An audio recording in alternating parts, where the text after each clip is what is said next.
So we're just sitting here, scam detention from Coyote, and we're waiting on our these dudes can't fucking.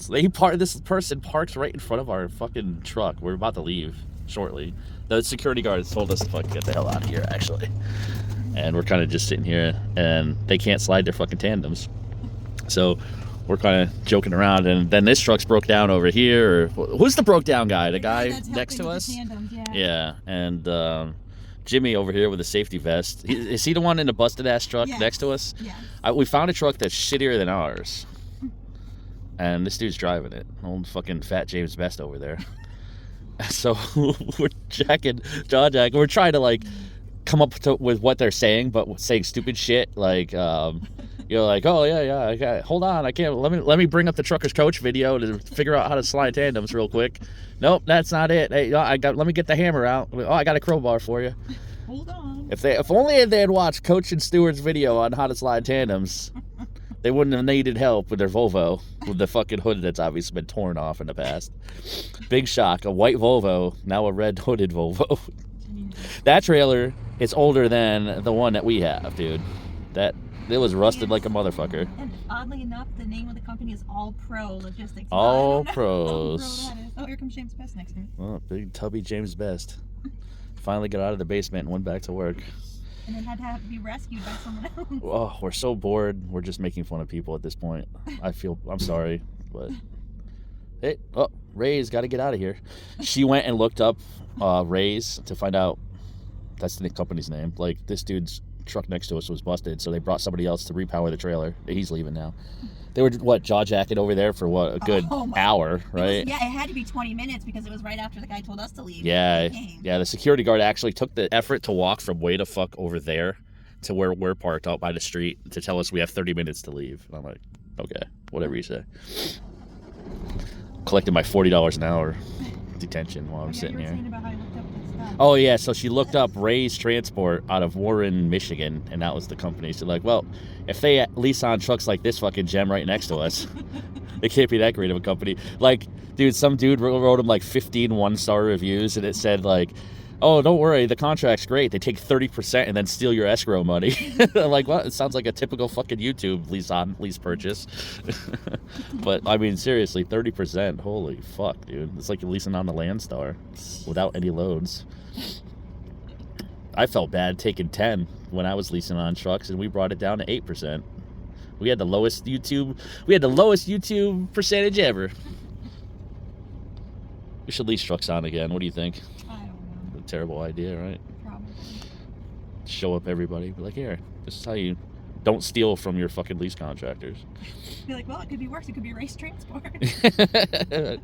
All these options to go lease onto, and people were always giving me shit about not. I don't even know why my company was getting shit on, dude. Like, the people that worked here made a fuckload of money in over 3 years. You know, it's crazy. I think in revenues between the two companies in 2021, it was like 2.2 million. It's like unbelievable. But I wonder why. I wonder why this guy couldn't take the. I don't know either, because his truck's running. It's just. Maybe he just ran out. Maybe that's Ray. Go ask him. You're like, yo, Ray, how come you charge your fucking drivers 30% like a fucking bitch? And you steal their escrow money like Prime. Like, you're trying to fucking steal Prime's business model? First of all, like, any company that's going to take an escrow up front when you lease on with them, automatically, like, just don't do that, because they're just going to steal that money. You'll never see that money again. Once you pay that money into the escrow account, it's gone. They'll just find a way to keep it. Right. You know, you have no chance of ever getting that money back. They'll find some reason to keep it. Yeah, there's a high chance you won't. Yeah, no chance.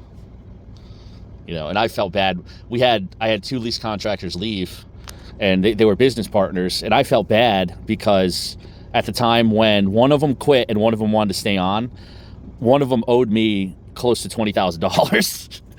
And his business partner, I couldn't stay in business with both of them. Like, if one was leaving, I couldn't let the other guy just stay because I couldn't trust that they were just going to steal the money and never pay me. So, you know, it was like a dirtbag move, but the last thing I did was the guy had like a settlement for like $8,000 because he was always the earner of that partnership. And I always felt bad about it, but, you know, they weren't two separate individual LLCs that come to lease onto me. You know, they were both members of the same LLC. They shared the debt together equally. You know, and they actually walked away with a trailer that I had paid for as well. So, you know, I felt bad about it, but I kept that dude's his last settlement to pay towards the debt they owed me. At least you told them that's why. I did. I had a fucking honest conversation with them, you know, and they weren't happy about it. On top of that, there was a fucking cargo claim that came in as well. So all that shit added up. But, you know, if you're ever going to lease on somewhere, dude, you see anything with an escrow that you got to sign that they take $100 out a week for, don't ever fucking sign on to that company, because you ain't never seeing that money, man. I would never do an escrow for any of my... I would rather take the loss if people steal from me than charge somebody an escrow up front for anything. And I took a lot of loss when I was leasing out trucks. Like, I had probably 8 ELDs I never got back that I had to pay for. You know, but I stiffed the fucking Keep Trucking anyway. I never paid them a fucking dime. There's still a box of ELDs sitting on our table at home.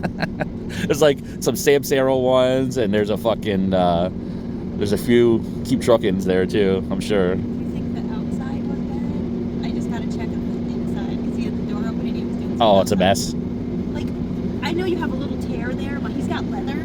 There's just big rips everywhere. Yeah. Like, he's just got shit everywhere. We've had this truck since October 2019, and I've never done anything with the interior. It's a fucking mess. But you don't know what's going on over there, bro. Yeah, I guess there's always somebody worse than me.